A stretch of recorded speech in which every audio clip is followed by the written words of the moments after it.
को हम लोग आज डिस्कस करेंगे C S I N NET के क्वेश्चन। तो एक क्वेश्चन आया था C S I N NET में, मुझे ईयर तो कंफर्म नहीं है बट शायद 2022 में आया था, बाइनोमियल से रिलेटेड था।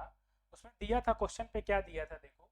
क्वेश्चन पे गिवन था कि एक्स, क्वेश्चन पे गिवन था कि एक्स एक रैंडम वेरिएबल है, so this follows binomial 10 comma half, okay, and your y follows binomial 11 comma half,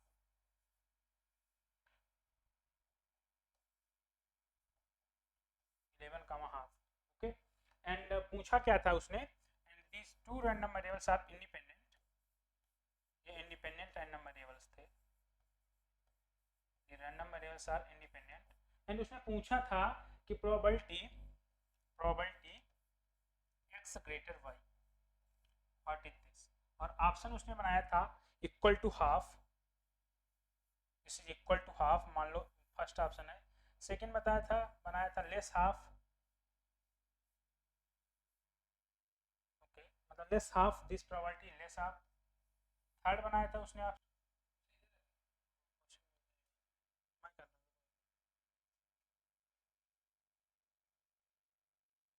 okay, so this is your question, okay,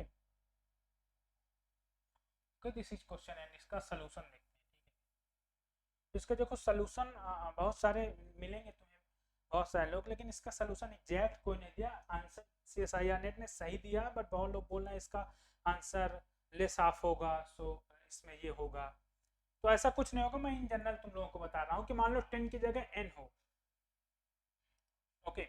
so suppose करो x अगर follow कर रहा है, x तुम्हारा रैंडम वेरिएबल जो कि फॉलो कर रहा है बाइनोमियल n कमा हाफ, ओके, एंड y जो रैंडम वेरिएबल ये फॉलो कर रहा है binomial n plus one comma half, okay, and these two random variables are independent, okay. अब इसमें पूछा उसने प्रोबेबिलिटी x ग्रेटर y, उसने ये पूछा हमसे कि प्रोबेबिलिटी x ग्रेटर y। अब यहाँ n इक्वल टू तुम 10 रख दोगे तो क्वेश्चन आ जाएगा 10 और ये 11 हो जाएगा, ओके। सो मुझे बताओ कि अगर x एक रैंडम वेरिएबल है, ये फॉलो कर रहा है binomial n comma p, so suppose करो मैं एक नया रैंडम वेरिएबल z डिफाइन करूं, z this equal to n minus x, this equal to n minus x. What the distribution of z, z का डिस्ट्रीब्यूशन बताओ, distribution of z, distribution of z, okay. So your z follows, this is also follows Bernoulli, sorry, binomial n comma p, okay, and this random variable also follows binomial n comma p। अगर ये नहीं किसी को समझ में आता है तो मैं बता देता हूँ, ठीक है।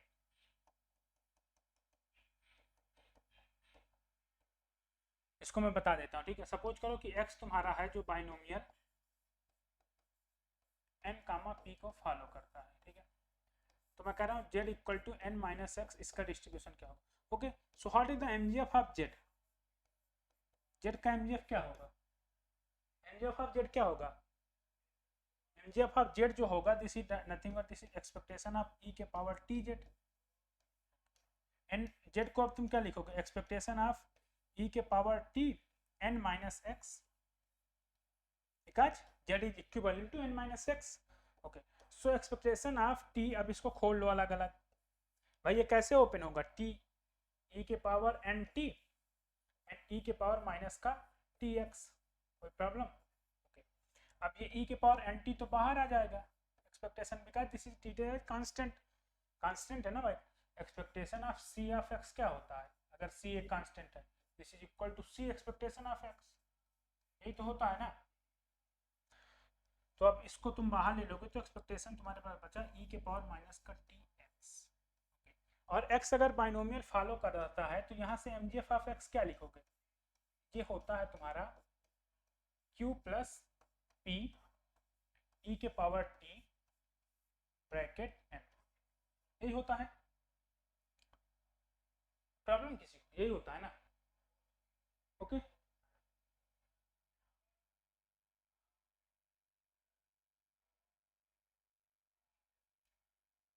ओके, सो आगे हम मूव करते हैं। इस फर्दर जब हम लोग सॉल्व करेंगे तो हमारे पास आया e के power T N N expectation of e के power minus T X and this is equivalent to M X T at minus T. यही हुआ e के power T N. Okay, so e के power T N and M X T of T, M X T क्या था? अभी हम लोगों ने बताया कि जो M G F of T है, M G F of x है t point, this is equal to q plus p e के पावर t के पावर। ओके, कोई प्रॉब्लम? ओके, तो यहाँ रख दो, t के जगह माइनस टी रखोगे तो हो जाएगा q प्लस p e के पावर माइनस टी के पावर।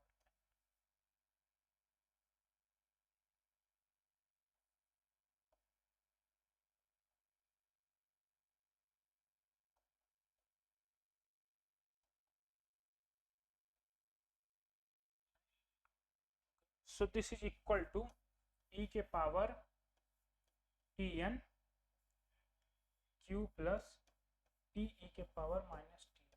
अब इसको तुम अगर करोगे सॉल्व तो हो जाएगा p e के पावर माइनस टी e के power t plus q e के पावर t के पावर n। तो this is equal to p plus q e के पावर t के power n। Okay, p plus q plus e के power t, ये आ गया। Okay, so sorry for this. Okay, so I am writing here one thing. Your zn minus x, this follows. Here probability is nothing but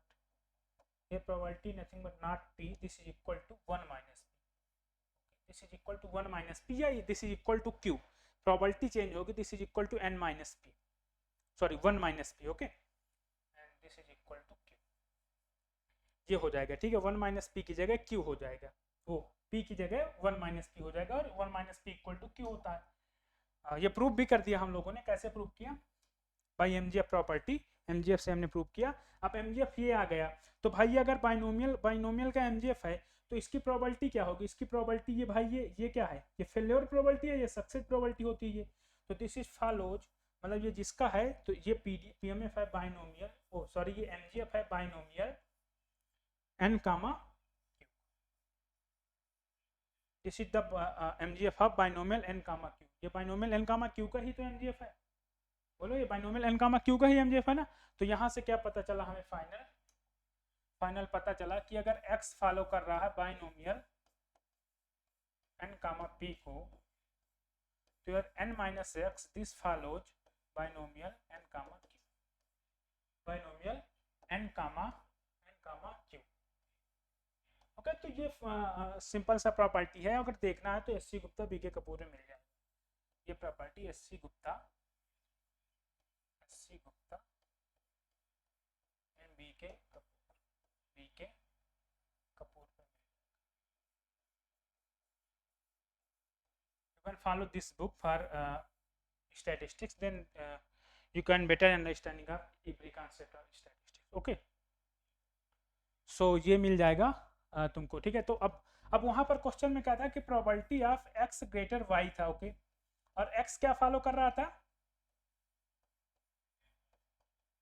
binomial n comma half, and y follow कर रहा था binomial n plus 1 comma half. Okay, so I can write here, अगर मैं इसको लिख दूं, यहाँ देखो 1 माइनस हाफ करोगे 1 माइनस हाफ ही आएगा। तो यहाँ मैं लिख दूं n माइनस एक्स से greater n plus 1 minus y. So probability x greater y और ये प्रोबेबिलिटी इक्वल होगी।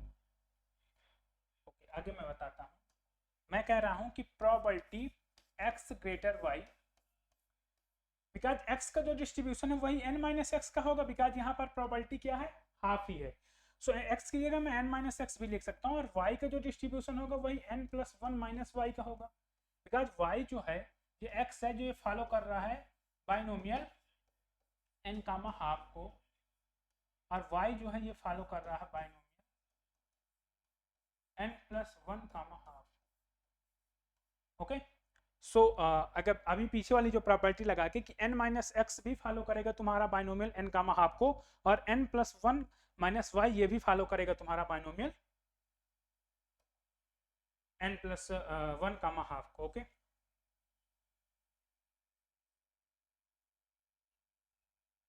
Okay, so now this is equivalent. Okay,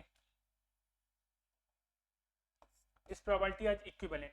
तो अब यहाँ से n और n को कैंसिल कर लो, कोई दिक्कत, n और n कैंसिल कर लो, तो यहाँ से क्या आ गया, प्रोबेबिलिटी ऑफ, यहाँ y को इधर ले आओ, y ग्रेटर x+1, x को उधर ले जाओ, y को इधर ले आओ।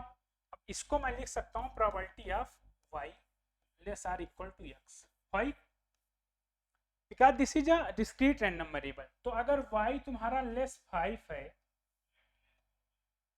तो ये this is equivalent to probability y less or equal to 4,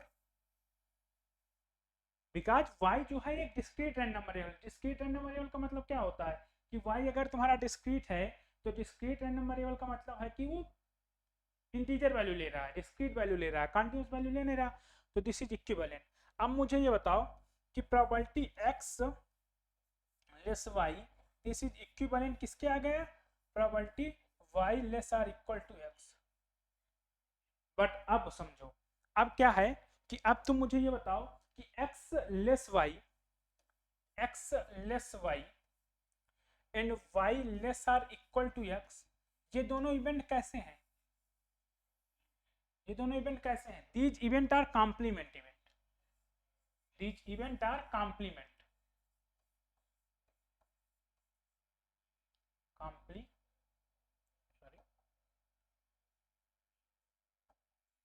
these event are complement event. ये कॉम्प्लीमेंट इवेंट होंगे, तो अगर मुझे probability y less or equal to x find करना है तो this is equal to 1 minus probability of y x less y। ये दोनों कॉम्प्लीमेंट इवेंट है, अगर कॉम्प्लीमेंट इवेंट होता तो probability of a plus probability of a complement this is equal to half. तो इन दोनों का जो सम होगा, ये दोनों इवेंट कॉम्प्लीमेंट है, तो probability x less y plus probability y less or equal to x equal to 1। So you can write this. okay, so here you can also write this 1 minus probability of x less y, and here is also probability of x less y।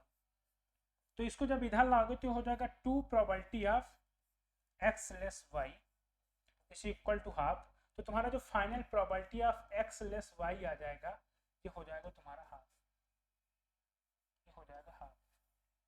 तो इसका जो answer CSIR ने दिया था वो half ही दिया था, और बहुत सारे लोग कहते हैं ये हाफ नहीं लेस आर हाफ होगा, सो ये लेस आर हाफ नहीं होगा, ये हाफ ही होगा।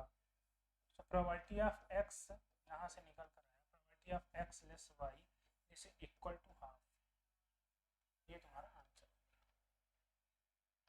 कोई प्रॉब्लम किसी को यहाँ तक? इसमें क्या करना था कि पहले एक बाइनोमियल की प्रॉपर्टी लगाना था कि अगर x binomial n comma p को फॉलो कर रहा है, तो अगर x binomial n comma p को फॉलो कर रहा है तो n माइनस x binomial n comma q को फॉलो करेगा।